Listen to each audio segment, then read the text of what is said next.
चंद्रमा में आग दिखाई दे रही है, तारे दिखाई दे रहे हैं, कोई नीचे नहीं गिरता। हनुमान जी ने विचार करके मुद्रिका गिराई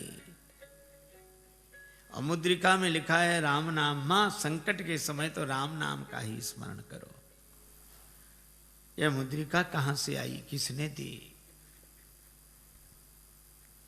चकित चितौ मुद्री पहचानी। हनुमान जी श्री राम कथा कहने लगे। जानकी जी ने कहा जितने इतनी सुंदर कथा सुनाई उसे भी तो देखें। हनुमान जी बोले बस माता कथा ही सुंदर है, कथा कहने वाला तो बिल्कुल बंदर है, ये छिपा ही रहे सो अच्छा।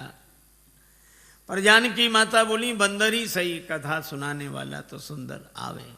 हनुमान जी सामने गए, जानकी माता ने देखा, फिर बैठी मन विस्मय भयो। हनुमान जी ने कहा राम दूत मैं मातु जानकी। हे माता मैं राम जी का दूत हूं, सत्य शपथ करुणा निधान की। और ये कहते कहते हनुमान जी के आंखों से आंसू बरसने लगे। कपि के वचन सप्रेम सुनि उपजा मन विश्वास, जाना मन क्रम वचन यह कृपा सिंधु कर दास। नरवानरई संग कहु कैसे, कही कथा भई संगति जैसे। परिचय होने पर कुशलता पूछने के बाद श्री जानकी जी ने एक ही बात कही, अह नाथ हो निपट बिसारी। भगवान ने हमें भुला दिया। हनुमान जी बोले नहीं माता, भगवान ने आपको नहीं भुलाया। तो जयंत के पीछे तो बाण लगा दिया, चरण पर चंचुका प्रहार करने वाले के पीछे बाण, और हरण करने वाला अब तक आराम से बैठा है। श्री हनुमान जी ने कहा माता वहां भगवान के पास धनुष बाण कहां था? प्रभु तो आपका श्रृंगार कर रहे थे। जानकी माता बोली हाँ बेटा, प्रभु ने उन्हीं लकड़ी की सींकें उठाई, एक को धनुष बनाया एक को बाण। तो सींक क्या बाण बनी होगी?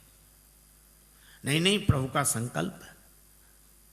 तो मां औरों को तो सींक ही दिख रही होगी, बाण है ये तो पता आपको होगा। हाँ, तो हनुमान जी बोले ऐसा भी तो हो सकता है कि हरण करने वाले रावण के पीछे किसी और रूप में बाण को लगा दिया हो। और रूप में? किस रूप में? हनुमान जी ने कहा कि माता सामने देखो, ये वानर के रूप में राम जी का बाण ही है। जिम अमोघ रघुपति कर बाना, एही भांति चले हनुमाना। ये बाण है। धनुजवन कृशानुम, रघुपति बाण कृशान, श्री हनुमान जी कहते हैं। जननी हृदय धीर धरु जरे निशाचर जान, ये राम जी का बाण है। सिंह के रूप में जयंत के पीछे बाण लगाया और बानर के रूप में रावण के पीछे बाण को लगा दिया। बेटा हनुमान अच्छा किया कि तुमने हमें बता दिया, तुम न बताते तो मैं कैसे जानते। हनुमान जी ने कहा कि माता मैं भला आपको बताऊंगा, आपको स्वयं पता लग गया। और आपने रावण से कह भी दिया। जब रावण ने कृपाण उठाई तो आपको लगा क्या मैं यहाँ बिल्कुल अकेली हूँ? तो जैसे ही आपने सोचा तो आपको पता लग गया कि हनुमान यहाँ है। तो आपने रावण से भी कहा, अस मन समुझ कहत जान की, खल सुधि नहीं रघुवीर बाण की। अरे खल, तुझे राम जी के बाण की खबर नहीं है। अगर अंतर कथाओं का सहारा न लिया जाए तो राम जी के बाण के रूप में तो यहाँ अर्थ श्री हनुमान जी का ही ध्वनित होता है।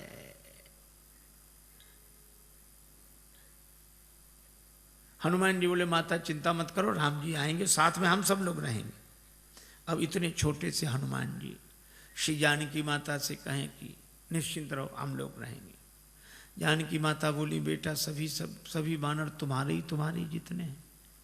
हनुमान जी बोले हम तो उनमें बहुत बड़े हैं, बाकी सब छोटे छोटे हैं। हम सीनियर हैं, बाकी जूनियर। जानकी माता बोली तो हो चुका हमारा उद्धार, हमको हंसी लगी। जहां सीनियर इतने से हों। कई बार मुझे लगता है ये अंग्रेजी का शब्द है सीनियर। सी माने देखो, नियर माने नजदीक से ही जो दिखे, दूर से दिखे ही नहीं। हनुमान जी ने कहा माता संदेह है। जानकी माता ने कहा मोरे हृदय परम संदेहा, सुन कभी प्रकट कीन निज देहा। श्री हनुमान जी ने विशाल रूप में अपने को प्रकट किया। जो जानकी माता हनुमान जी को ऐसे देख रही थी वो ऐसे देखने लगी। बेटा भरोसा हो गया, हनुमान जी छोटे बने। जानकी माता ने आशीर्वाद दिया और कहा कि वत्स हनुमान, जब तुम इतने बड़े थे तो इतने छोटे बनकर क्यों आए? हनुमान जी ने कहा कि माता बेटा कितना ही बड़ा हो पर माँ के आगे तो छोटा ही है, और मैं तो छोटा ही था, फिर इतने बड़े कैसे बने? कहा यह तो आपकी कृपा दृष्टि का चमत्कार है। आपकी दृष्टि जिस पर पड़ जाए वही छोटे से बड़ा बन जाता है। हनुमान जी ने कहा कि माता मुझे आशीर्वाद मिल गया। अभी तक मैं राम जी का दूत था, लेकिन अब सीता राम जी का पूत हूं। आपने आशीर्वाद दिया, पर मेरी माता, मेरा आज जन्म हो गया है। जानकी माता बोली मुझे भी तुम्हारे जैसा बेटा मिल गया। श्री हनुमान जी ने कहा माता जन्म लेते ही मेरी एक आदत है, बड़े जोर की भूख लगती है। अंजनी माता के गर्भ से जन्म हुआ, जन्मते जगी जठर की ज्वाल, गगन में मारी एक उछाल, कृषे रवि बाल जाने फल लाल, आपकी जय हो जय हो जय हो। श्री हनुमान जी ने सूर्य भगवान कोई फल समझ के मुख में रख लिया। बाद में देवताओं ने प्रार्थना की तो छाण दियो रवि कष्ट निवार। एक सज्जन ने श्री तुलसीदास जी से कहा कि सूर्य भगवान उदय होते तब लाल रहते, थोड़ी देर में पीले पड़ जाते हैं, क्यों? श्री तुलसीदास जी बोले हनुमान जी के डर से, कि कहीं हनुमान जी फिर फल न समझ लें। जाको बाल विनोद समुझ मन, डरत दिवाकर भोर को। जब हनुमान जी बड़े हुए तो सूर्य भगवान से पढ़ने गए, गुरुदेव मुझे पढ़ाइए, मैं आपकी शरण में आया हूं। सूर्य भगवान ने देखा कि इस बालक को तो पहले भी कभी देखा है, पर याद नहीं आ रहा कहाँ देखा है। याद आ गया, आ गया, ये वही बालक है जो एक बार बचपन में आया था। ऐसे विद्यार्थी को पास रखना ठीक नहीं। पढ़ते पढ़ते कब भूख लगा, उतनी दूर से छलांग लगा कि आगे अब तो ये सामने ही रहेगा। सूर्य भगवान बोले हम चलते फिरते गुरुजी हैं, एक जगह नहीं रहते, तुम एक जगह रहने वालों से पढ़ो। हनुमान जी बोले हम चलते फिरते विद्यार्थी बन जाएंगे, गुरुजी पढ़ेंगे आपसे ही। ये तो गले ही पड़ गए। सूर्य भगवान ने कहा एक बात और है कि आमने सामने रहे तब तो पढ़ाई होगी। हम आगे आगे चलेंगे तो हमारी पीठ तुम्हारी तरफ, तुम आगे आगे चलोगे तो तुम्हारी पीठ हमारी तरफ, फिर पढ़ाई कैसे होगी? हनुमान जी ने कहा ये बात तो कठिन है। सूर्य भगवान बोले इसलिए तो कह रहे हैं रहने दो। पर हनुमान जी ने कहा गुरुजी इसका भी समाधान मिल गया। क्या? हम आपके आगे उल्टे चलेंगे, किसी की पीठ किसी की तरफ नहीं। सूर्य भगवान बोले वाह क्या विद्यार्थी मिला है, पढ़ाई अभी शुरू नहीं हुई है और पहले से गुरुजी के आगे ही उल्टे चलेंगे, तो फिर पढ़ने से लाभ क्या? जब उल्टे ही चलना है तो पढ़ने से लाभ क्या? हनुमान जी बोले गुरुदेव अगर उलटकर नहीं चले, जिंदगी नहीं बदली, तो भी पढ़ने से लाभ क्या? और हनुमान जी उल्टे ही चले। पाछले पगन गम मगन गगन मग क्रम को न ब्रह्म कपि बालक बिहार सो। तो सूर्य भगवान श्री हनुमान जी के बल से परिचित। कुछ लोग कहते हैं कि हनुमान ठुड्डी टेढ़ी पड़ गई इंद्र के वज्र की चोट से, पर तुलसीदास जी कहते हैं नहीं नहीं, इंद्र के वज्र की चोट हनुमान जी की ठुड्डी को नहीं लगी, हनुमान जी की ठुड्डी की चोट इंद्र के वज्र को लगी। जाकी चिबुक चोट चूरन किए रदमद कुलिस कठोर को। ऐसे वीर बजरंगबली ने कहा माता भूख लगी है, तो आज क्या विचार है? फल सामने ही है। लागी देख सुंदर फल रूखा, रावण की वाटिका है का उसका हमें डर नहीं, आप तो सुख पूर्वक आशीर्वाद दो। जानकी माता ने कहा रघुपति चरण हृदय धरि तात मधुर फल खाओ। हनुमान जी वाटिका में प्रवेश किए। राक्षस तो स्वभाव से आलसी।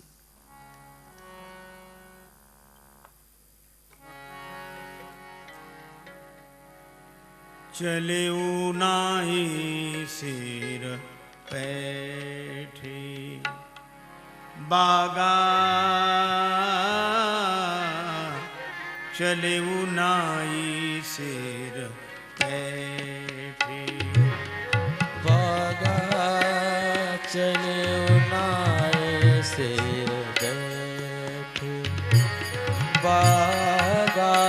चले उनाए सिर पैठ फल खायसी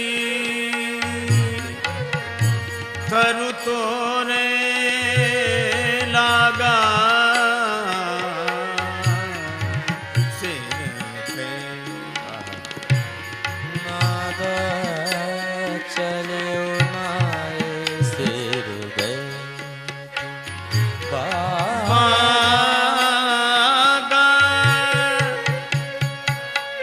बागा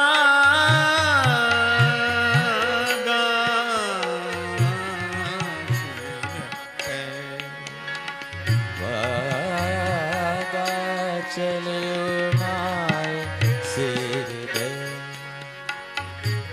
हनुमान जी ने बगीचे में प्रवेश किया। राक्षसों ने देखा बंदर आया, बंदर बंदर बंदर। दूसरा राक्षस वाले आते रहते हैं ऐसे बंदर, स्वभाव से ही आलसी। हनुमान जी ने कहा आए नहीं तो फल खाए। अरे बंदर फल खाए जा रहे। अरे फल खाएगा 2 4 10 क्या। हनुमान जी ने तब पेड़ उखाड़ने शुरू किए, तरु तोड़ने लगा।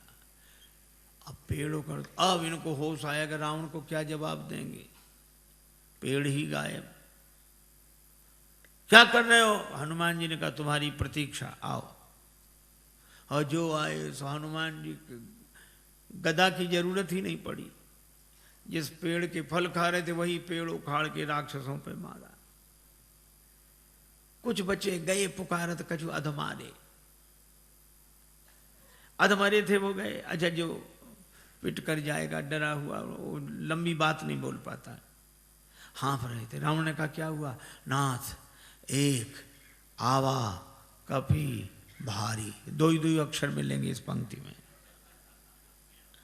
थोड़ी सांस ठहरी, अब कहते सो अशोक वाटिका उजारी। अक्ष कुमार को भेजा, पर कपीशम अक्षहंतारम, ये सुभट को लेकर आया था। चला संगले सुभट पारा। हनुमान जी ने अक्ष कुमार का वध किया। बंधु निधन सुन उपजा क्रोधा। आप लोगों ने बताया कि वो कपि नहीं महाराज, मरकट है, मार काट मचाए है। मेघनाद बोला मैं चलता हूं। अब रहे महाभट्टता की संगा, भट्ट सुभट महाभट्ट, पर धन्य हमारे बजरंग बली, सबको भटाभट कर दिया, एक नहीं बचा। कजू मारे से कजू मारे देसी, जिस पर पेड़ पटका उसे मार दिया। और एक राक्षस को इस हाथ में पकड़ा, एक को इसमें बड़ा रूप, तो ऐसे ऐसे रगड़ दिया। अब वो चिल्ला में बचाओ बचाओ। हनुमान जी कहते हैं मजीरा बजा के कीर्तन करने की आदत है, हम समझ रहे हैं कीर्तन नहीं हो रहा है। और जो हमें बचाओ, बचाएं तो तब जो ऊपर तक पहुंचेगा, बंदर को गिराओ, जो पांव के पास गए तो कछु मिली ऐसी धरी धूरी। ये कछु थोड़े बहुत नहीं है। पर तुलसीदास जी ने ना संख्या लिखी ना नाम। किसी ने तुलसीदास जी से पूछा कि ना आपने नाम लिखी ना संख्या। तुलसीदास जी बोले मारने दो, राक्षस हैं, कौन से बड़े महापुरुष हैं जो इनकी पुण्य जयंती मनाई जाएगी, सो याद रखें सब। मेघनाद को भी लगा कि प्राण जाने वाले हैं, तो उसने ब्रह्मास्त्र का प्रयोग किया। हनुमान जी परम वीर हैं, लेकिन बड़ों का सम्मान करना जानते हैं। ब्रह्मास्त्र में बंध गए। मेघनाद लेकर आया। रावण ने कहा कौन है तू? कह लंकेश कवन ते कीसा, कही के बल बन घालिस खीसा, मारिस निश्चर कही अपराधा, कौसट तो न प्राण कही बाधा। हनुमान जी सुनते रहे। बाद में बोले जाके बल लवले सते जिते चराचर जहारी, तास दूत में जाकर हरि आने प्रिय नारी, मैं राम जी का दूत हूं।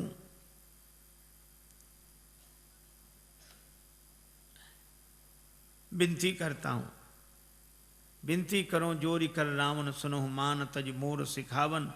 पर रावण ने उस विनती को सुना नहीं। बोला मुझे समझा रहे, मुझे समझाने का फल जानते हो? हनुमान जी ने कहा कि हाँ फल तो जानते हैं। क्या फल है? हमारे यहाँ सम्मान होता है उपदेश देने वालों का। रावण बोला सम्मान नहीं, हमारे यहाँ सम्मान नहीं मिलेगा। मृत्यु निकट आई खल तो ही, काल की अधिष्ठात्री शक्ति मृत्यु को रावण ने हनुमान जी के बगल में खड़ा कर दिया। हनुमान जी डरे नहीं। रावण बोला मौत तुम्हारे बगल में खड़ी है, तुम डरते नहीं हो। हनुमान जी ने कहा कि रावण मौत हमारे बगल में खड़ी जरूर है, लेकिन देख तुम्हें रही है। रावण बोला हमें देख रही तो तुम्हारे पास क्यों खड़ी है? हनुमान जी बोले हमसे तो पूछने आई है कि रावण का अभी मामला साफ करना है कि बाद में, तो अभी तो हम उसे रोके हैं, फिर तो जो होगा सो होगा ही। रावण को बड़ा क्रोध आया, मार डालो राक्षस को। राक्षस मारने दौड़े। हनुमान जी ने मन ही मन सोचा कि जानकी माता को बचाने के लिए मंदोदरी आ गई, तो मुझे भी बचाने के लिए कोई आएगा। और इतना ही जैसे ही राक्षस मारने दौड़े तो सचिवन सहित विभीषण आए। और कोई सजा दे दो। रावण बोला बंदर के अंग भंग कर दिए जाएं। हनुमान जी ने सोचा पता नहीं कौन से अंग भंग किए जाते हैं। पूंछ लटक रही थी पीछे।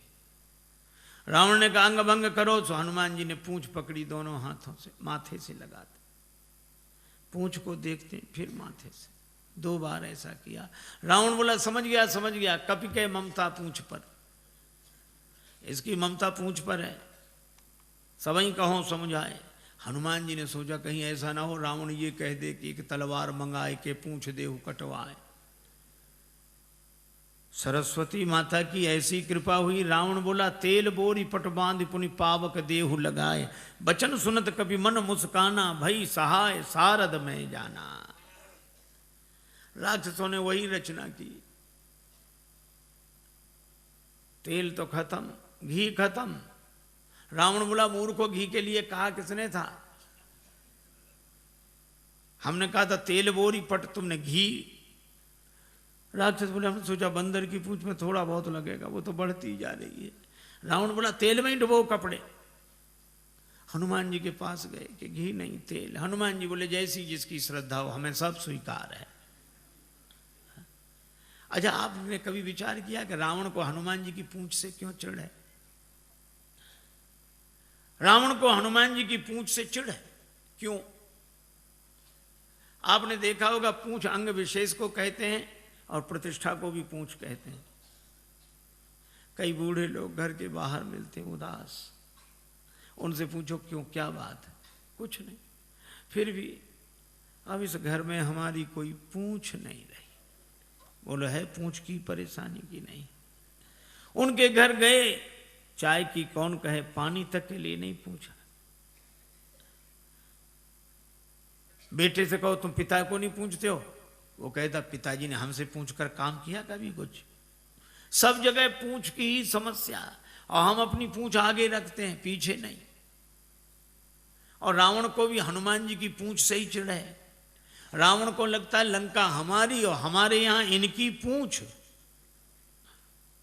तो ईर्ष्या की आग में जलने वाला पूंछ को जला देना चाहता है, लेकिन जब जब कोई दुर्जन किसी सज्जन की बढ़ती हुई प्रतिष्ठा की पूंछ को मिटाने की चेष्टा करता है, तब तब भगवान की कृपा से उसकी पूंछ और बढ़ती है। बाढ़ी पूंछ की न कभी खेला। आग लगने वाली थी। हनुमान जी ने सोचा नगर में घूमकर देख लें, सभी ने चंदा दिया है, प्रसाद भी तो वहां वैसा वैसा देना पड़ेगा। रावण बोला बंदर को नगर में घूम कर आए, सब जगह से कुछ न कुछ आया, विभीषण के यहाँ से कुछ नहीं, इन्हें प्रसाद नहीं देना। आग लगी, हनुमान जी को पता ही नहीं लगा। देखा कि आग लगी, पावक जरत देखे हनुमंता, भयउ परम लघु रूप, तुरंत छोटे बन गए और ब्रह्मास्त्र से निकल आए। पर बड़ा विशाल रूप बनाया, बालधी विशाल विकराल ज्वाल जाल मानो, लंक लील वेकों काल रसना पसारी है। चारों तरफ आग, ऐसी आग लगाई। पूंछ तो पहले से ही लंबी, जैसे बगीचे में बैठकर आदमी पाइप से पानी देता, यहाँ वहाँ वहाँ, हनुमान जी ने ऐसे आग लगाई चारों तरफ। रावण ने बड़ी कोशिश की, बादलों से कहा बरसो, बादल बोले जो आ गया। उसी समय हवा इतनी तेज चली कि पानी बरसे, बादल बरसे लंका में, और पानी गिरे 2 किलोमीटर दूर उधर जाके जहां आग नहीं थी। रावण ने प्रलय के बादल बुलाए, प्रलय पयोधि बोले, वो भी नहीं बुझा सके। राम रोष पावक सो जरई, लंका जलकर राख हो गई। और हनुमान जी जानकी माता के पास पूंछ बुझाकर छोटा रूप बनाकर, जानकी माता ने कहा वत्स मुझे तो बड़ा डर हो रहा था, लंका जल गई तुम्हारी पूंछ का बाल भी नहीं जला। क्यों? हनुमान जी ने कहा कि माता लंक जला के जली भी नहीं, हनुमंत विचित्र है पूंछ तुम्हारी। जानकी माता कहती हैं लंक जला के जली भी नहीं, हनुमंत विचित्र है पूंछ तुम्हारी। कौन सा जादू राजेश भरा, हंसी पूछती हैं मिथिलेश दुलारी। हनुमान जी कहते हैं बोले कपि ही राघव आगे, हृदय में आगे राम जी बैठे। बोले कपि ही राघव आगे है, पीछे है पूंछ रहस्य है भारी। वानर को भला पूछता कौन, श्री राम के पीछे है पूंछ हमारी। आगे राम जी के पीछे ही हमारी पूंछे, नहीं तो कौन पूछता। माता लंका साधारण आग में नहीं जली, पावक में जली, राम रोष पावक। तो तुम्हारी पूंछ बची कैसे? का उस पावक में आप भी तो रह रही हैं माता। जानकी माता बड़ी प्रसन्न हुई, आशीर्वाद दिया।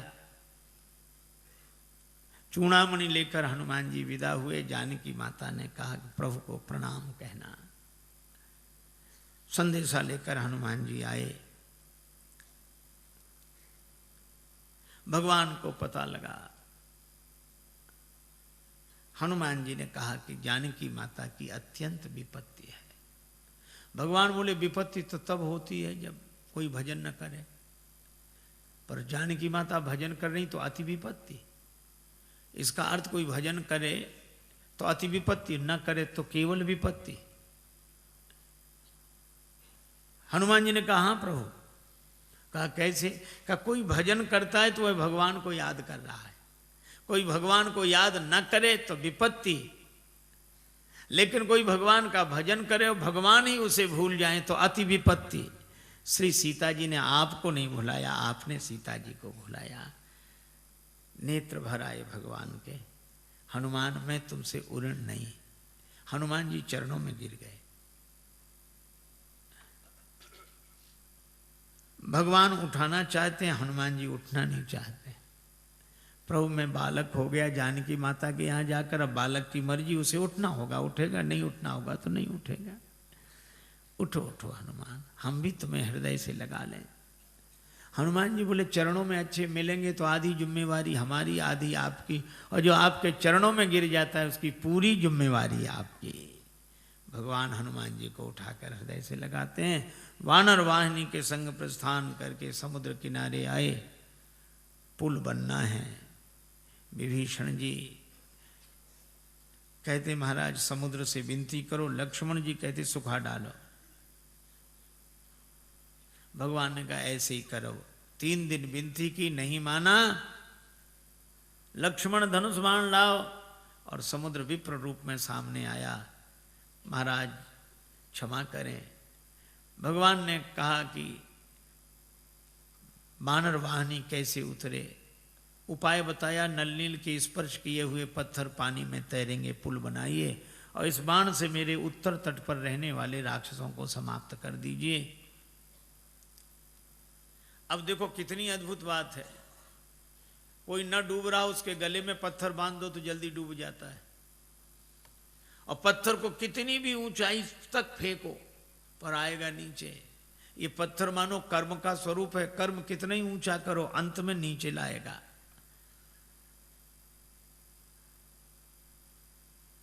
और ये पत्थर डुबाता है, हाँ, देहाभिमानी को डुबाता है, लेकिन नलनूल छू दे इसे, विवेक वैराग्य के द्वारा छू दो तो ये पत्थर तैरने वाला बन जाता है। पर ये विवेक वैराग्य उन्हें जिन्हें गुरुदेव का आशीर्वाद मिला हो, लरिकाई ऋषि आशीष पाई, पुल बना, भगवान की सेना पार हुई। भगवान ने कहा कि अंगद जी को फिर भेजो। अंगद जी गए। हनुमान जी हैं पूरे साधु, अंगद जी हैं पूरे सिपाही। साधु आस्था की स्थापना करता है, सिपाही के द्वारा व्यवस्था की बात विधिवत होती है। अंगद जी ने नगर में प्रवेश किया। रावण का बेटा मिल गया, बंदर बोले वही राक्षस बोले वही बंदर फिर आ गया। लेकिन रावण के बेटे ने लात उठाई, मार नहीं पाई। अंगद जी ने गही पद पटके भूमि भमाई। राक्षस बोले ये बंदर वो नहीं, दूसरा है ये तो। रावण के बेटे को ही मार डाला, हाथ गिरते ही ऊपर गया। अंगद जी रास्ता नहीं पूछ रहे तो भी बता देते इधर से इधर से इधर से। अरे रास्ता काहे को बता रहे? बोले आगे बढ़े, यहाँ से तो पीछा छूटे। और रास्ता इसलिए भी बता रहे हैं कि हम तो पहले ही समझ गए थे, वही नहीं समझा जो सिंहासन पर बैठा उसी को समझाओ। अंगद जी को देखकर सभासद उठे। रावण ने फटकारा तो बेचारी न बैठ पाए न उठ पाए। कौन है तू? अंगद जी ने जो उत्तर दिया वो बड़ा अद्भुत। कहे लंकेश कवन तय बंदर। हनुमान जी के सामने तो रावण बोलता गया, अंगद जी ने बोलने ही नहीं दिया। कहे लंकेश कवन तय बंदर। अंगद जी बोले मैं रघुवीर दूत दस कंधर। तू कहे हमसे बंदर, हम कहे आदरणीय श्रीमान जी पूजनीय। एक चौबे जी थे, उनसे कोई कहे चौबे जी तो चौबे जी कहते हाँ जी, और कोई कहे चौबे तो फिर कहते क्यों बे। अंगद जी ने कहा कि तू मुझसे बंदर कहे, और अंगद जी फिर चुप नहीं हुए। मम जन कहीं तो रही मिताई तव हित कारण आयूं। भाई मेरे पिता से तुम्हारी मित्रता थी, तुम्हारे भले के लिए आया हूँ। मेरा कहना मानो, पुरजनों को और रानी महारानियों को साथ में लेके दांतों के नीचे तिनका दबाओ, कंठ में कुल्हाड़ी रखो और फिर भगवान से जाकर प्रार्थना करो तो मेरा भरोसा है कि भगवान तुम्हें क्षमा कर देंगे। अब जो वैसे ही नहीं जा रहा था, इतनी शर्तों के बाद जाएगा। अंगद जी सोचते हैं कि जाए ही नहीं सो अच्छा। रावण बोला तेरे पिता से मेरी मित्रता, कौन है तेरा पिता? अब रावण खूब जानता है ये बाली का बेटा है, लेकिन पूछा ऐसे ताकि अंगद कहें कि बाली तो मर गए। मैं पूछूंगा कौन सी बीमारी हुई क्या? राम जी के बाण से। तो रावण बोला मैं फिर कहूंगा कि जिसने तेरे बाप को मार डाला उसी की सेवा करते शर्म नहीं आती? बाप की मृत्यु का बदला लेना है तो हमारे साथ आ। लेकिन जैसे ही अंगद जी से कहा कि तुम्हारा पिता कौन, तो अंगद जी बोले 6 महीने जिसकी बगल में दबे रहे उस बाली को भूल गए।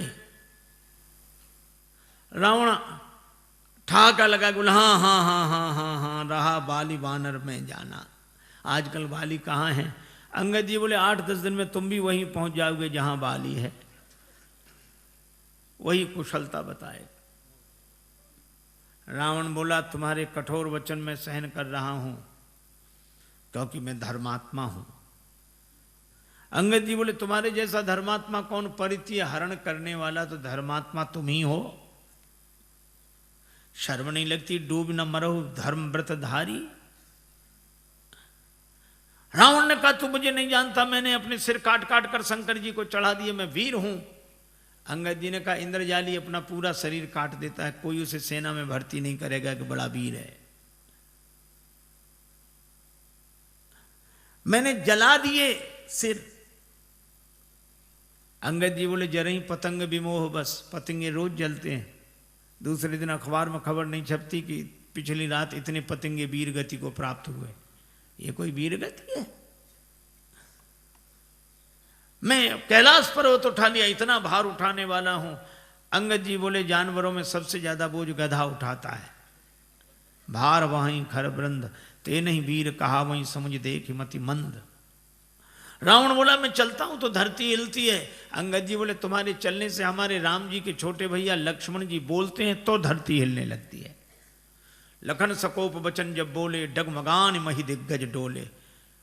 रावण बोला ऐसा तो बड़े भैया को तो बोलना ही नहीं पड़ता होगा, धरती हिल जाती हो। हाँ नहीं बोलना पड़ता। वे धनुष पर हाथ फेरे सर चाप कर फेरन लगे तो भूधर डगमगे। रावण बोला क्यों रे? बाली तो इतना गप्पी नहीं था। बाली न कबू गाल असमारा मिली तपसिन तय भय से लवारा।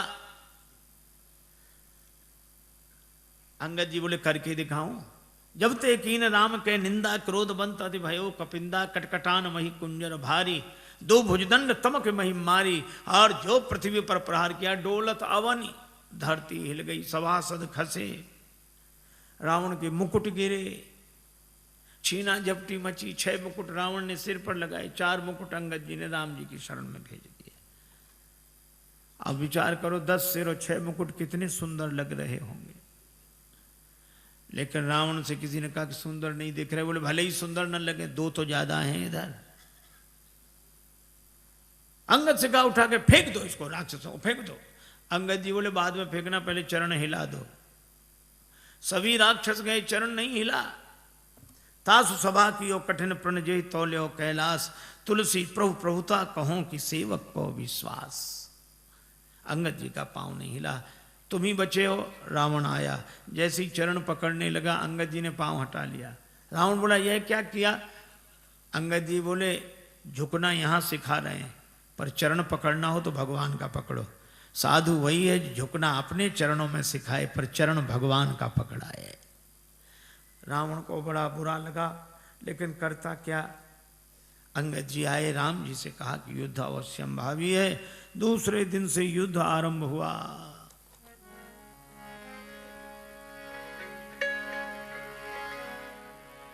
उत रावण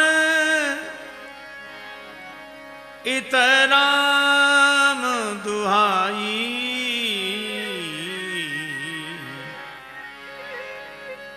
जयति जयति कर परी लड़ाई। जयत जयत कर लड़ाई, जयत जयत जय परी लड़ाई। जयति जयति कर परी लड़ाई, कर परी लड़ाई। जयत जयत कर परी लड़ाई, जयत जयत कर परी लड़ाई, जयत जयत कर परी लड़ाई। लड़ाई शुरू हुई।